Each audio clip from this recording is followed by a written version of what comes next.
Welcome all. Today, I'm going to speak about the relevance of the women's liberation movement for young women. I will begin by discussing what women's liberation is not, since so much of what passes for feminism in the mainstream is incompatible with the goal of freeing women from the shackles of male supremacy.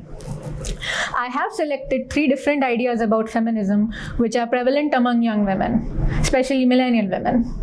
I have selected them because these are the ideas taught in universities, are celebrated in culture, and are supported by global institutions like the UN. I will talk about each idea and argue why they provide young women with little scope for thinking about real change. The first is the idea that feminism is about choice, which means that individual women should be able to make their own choices without formal restriction or societal backlash. So women should be able to enter into marriage or engage in pornography-inspired violent sex acts with men if women so desire. In choice feminism, the goal is to liberalize the social scape in which women exist, because patriarchy is deemed to exist in the backlash to women's individual autonomy.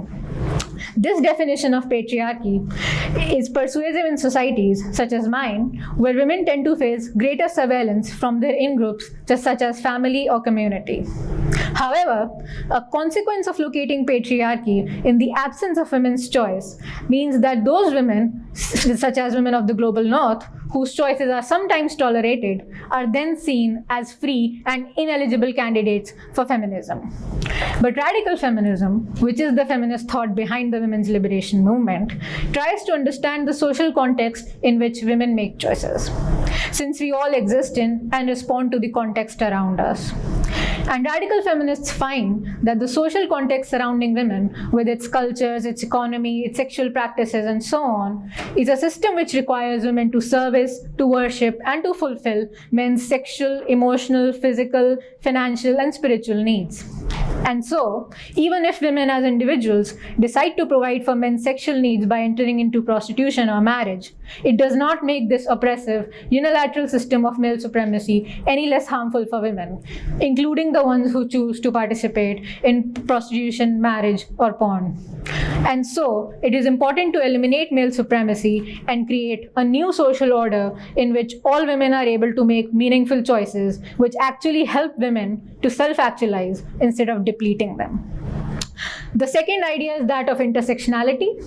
Intersectionality means that the disadvantage that women face is composite and includes race, class, or disability. So women's oppression is not based only on their sex. Hence, it is inadequate for feminism to focus on sex-based disadvantage.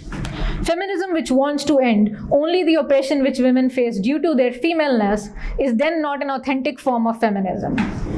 Currently, intersectionality is the popular theory of feminism being taught in universities. It is supported on social media and is endorsed by the UN. So, it should come as no surprise that young women prefer to use, or at least try to use, the intersectionality in their own feminist thinking, lest they come across as elitist and their feminism be discarded as non-feminism. But the women's liberation movement has always demanded the abolition of practices like porn, surrogacy, and prostitution. And all these practices commonly prey on women who are disadvantaged by their race, class, or caste. The feminist position being that as long as these practices exist, racists and capitalists will continue to exploit poor women and women of color.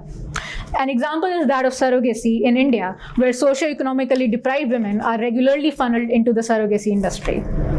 Also, despite facing a composite form of oppression, all women still face a common thread of disadvantage across geographies.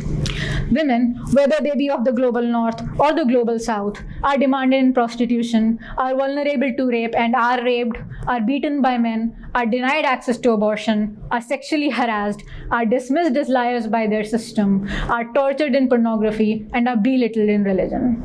All of these things happen to women because they are born female. And as long as this common thread exists, feminism aimed at the elimination of sex-based oppression will remain important in and of itself. And that is why feminism, which is not intersectional, still very much is feminism. The third idea is that of feminism being about the equality of all genders. But for that to be true, gender has to be something worth fighting for. But as feminists always argue, it is biological sex, that is female humans, who need to be saved from gender, because gender is a system of harmful stereotypes about women. But in the present context, where gender identity has taken over academia, science, education, and the justice systems, millennial women and girls are being raised with the idea that sex is a spectrum and that gender actually means something felt by a person. This unscientific brainwashing of girls is underway in India as well, where the National Education Authority is seeking to introduce gender identity in school textbooks. But if generations of girls grow up with the idea that there are an infinite number of genders and that it is the job of feminism to ensure that all these supposed genders are treated equally, girls are unlikely to appreciate the importance of their life conditions as female. If these thinking blocks of feminism are lost, young women will not be able to grasp onto male supremacy as a problem which women need to be freed from. Also, a main contention of the women's liberation movement is that it is women and not men who are trapped in a social hierarchy. So, it is absurd to suggest that feminism also needs to fight for and include men in its politics, when men are the ones who benefit from the oppression of women. Surely, men will benefit as a result of the demise of male supremacy, as they will no longer be the oppressor group responsible for the selling, mutilation, and trafficking of women. Nor will men be groomed as young boys to derive pleasure from the sexual torture of women in pornography. So the participation of young women into the women's liberation movement, it is crucial to maintain a clear understanding of what gender is and which sex group it is that feminism is seeking to liberate. The core idea of the women's liberation movement is to free women, as they are everywhere in the world, from the supremacy of men as a whole in the society. That is why the keyword here is liberation and not equality, because women do not want to become a part of a system that harms us physically, depletes us mentally and emotionally, and deprives us of respect. Instead, the women's liberation movement wants to do away with male supremacy right from its roots. The women's liberation movement uses the word male supremacy to refer to social existence as we know it. So the multitude of social practices, institutions, and cultures work to lift men up, to allow men to actualize their capabilities, and to make use of this planet's resources. So the multitude of social practices, institutions, and cultures work to lift men up, to allow men to actualize their capabilities, and to make use of this planet's resources.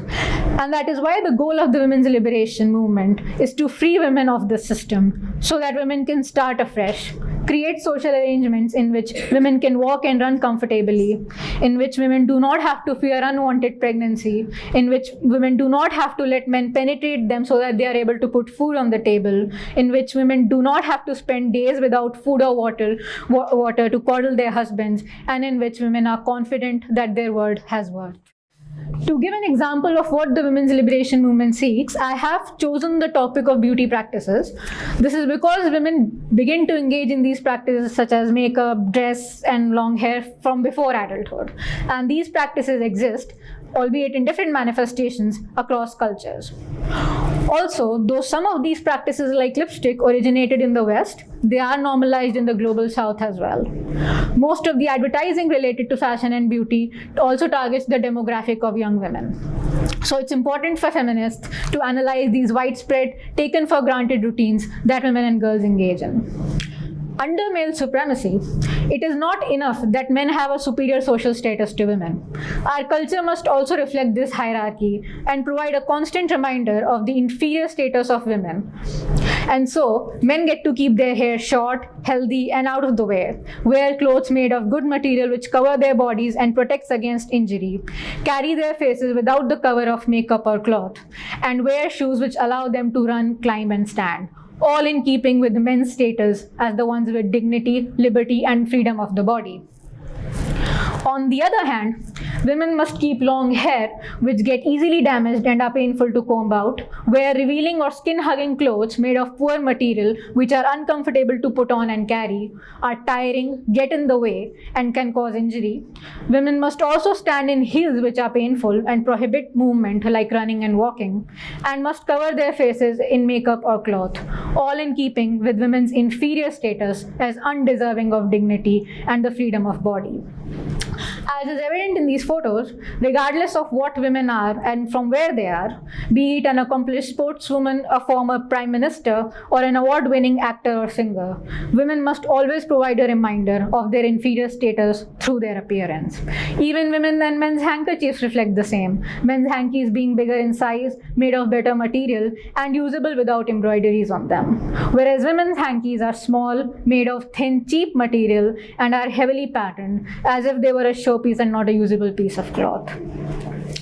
But it is never easy for young women and feminists to criticize beauty practices or male supremacy in general. This is because male supremacy works not by constantly beating women into compliance, but by hiding and denying knowledge to women of their disposable status. The goal being that if women do not know what is going wrong around them, they would not be able to organize against it. One way in which women's knowledge of the harm of beauty is suppressed is by socialization. So by the 10th time of waxing or wearing heels, women learn to endure the discomfort and accept the routine as it is. But as Renee Gerlich writes in her brilliant essay in the book Spinning and Weaving, women's bodies know when they are in pain or are being constricted, because women are human. I was attracted to a man in university, and at some point I began to change the parting in my hair, did makeup extensively, and was very conscious about the clothes I wore. And each time that I did this, I knew in the back of my mind that it was demeaning and constricting. Another common form of backlash to women's liberation comes in the guises of choice and damage mitigation. Beauty practices are often defended as women's choice, and that is why criticizing them is considered prescriptive of feminists. In fact, young women frequently have to counter the blame of promiscuity, or as is said, she was asking for it, by defending beauty practices as choice. But the liberal defense of beauty and the conservative rationalization of male violence on grounds of women's appearance both share a common feature, which is that both liberals and conservatives explain beauty practices as women's choice, as if women make choices outside of a social influence. At no point are women allowed to engage in any consciousness raising about why their clothing is made of poor material, why their clothes have no pockets, and why women have to bind, pinch, pull, puncture, and pluck parts and pieces of their bodies. Likewise, focusing on damage mitigation is also a hurdle to thinking about liberation. So filling heels with cotton, making skincare products to contain the damage caused by makeup, consuming painkillers before a laser hair removal session, or encouraging nature-based cosmetics. These are the only solutions women can expect without abandoning the script that requires women to modify some part of themselves in order to be considered visible. I was hesitant to give up makeup too, and thought that maybe I could just retain the black coal for my eyes. But Dr. Jeffrey's work helped me, for one, to appreciate that in order to be free and equal individuals who have worth in their own right, women need to do away with beauty.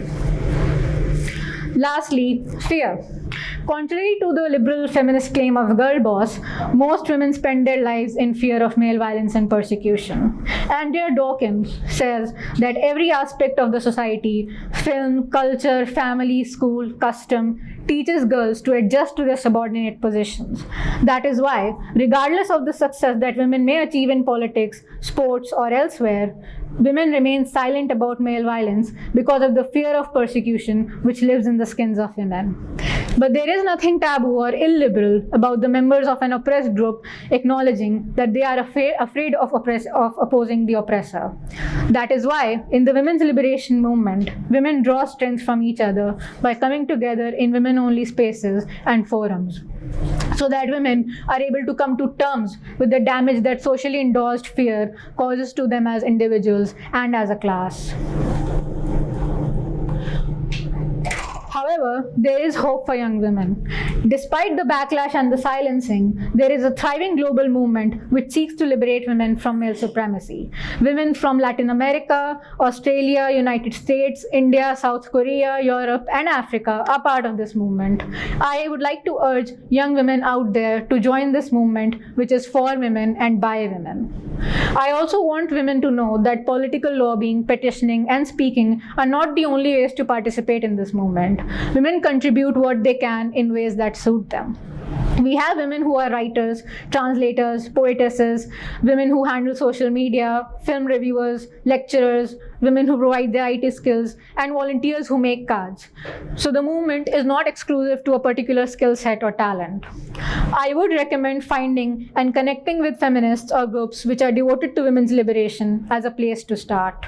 My own journey started with reading the works of radical feminists because I was in an academic environment when I discovered the movement. If there is any writer, activist, or filmmaker whose work you follow, write her a mail, discuss any topic that interests you. That is how I have been able to amplify my own voice. This movement needs as many women as possible to rise for the liberation of themselves and their sisters. We already have an example of a women's liberation movement being led by younger women in South Korea. South Korean women have the Tal corset movement, meaning take off your corset. The corset being a reference to the gamut of beauty practices.